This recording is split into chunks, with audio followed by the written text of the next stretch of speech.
In today's video, I'm going to teach you how to build a CRM in Notion, 5 minutes. First, log into Notion so you're inside the workspace where you want your CRM to live. If you're new to Notion, don't worry. Everything we'll do uses built-in features and is easy to adjust later. Open a new page. You can start from a blank page or pick a template if you see one that fits your style. Templates can save time, but keep the structure simple so you can adapt it to your workflow instead of forcing your workflow to fit the template. Next, set up the core databases that power your CRM.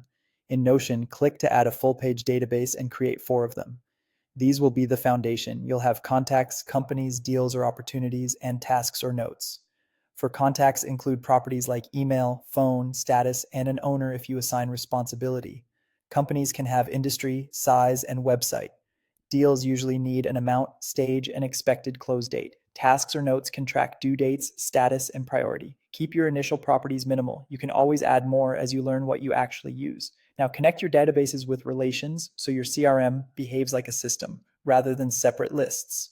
Relations let you link entries and they keep information in sync across databases. For example, link deals to the contacts and companies they involve, and link tasks or notes to either a contact, a deal, or both, so context never gets lost. Specifically, add a relation property in your contacts database that links to your company's database.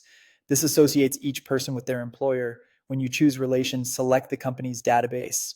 Notion will also create a reciprocal link on the company, so opening a company shows all related contacts automatically. Create customized views to make information easy to scan. For deals, a board view grouped by stage gives you a clear pipeline. For contacts, a table view with filters for status and sorts by last touch date keeps follow-ups on track.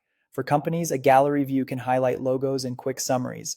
Adjust filters and sorts to surface what matters most today. Enhance contact pages to make them truly useful. Open any contact as a page and add lightweight sections for recent interactions, meeting notes, and key details. Bring in related tasks and deals so everything sits in one place. Start simple and iterate. Review what you actually use, archive what you don't, and add properties only when they help you take action. With this setup, you've got a flexible, connected CRM in Notion that grows with your process.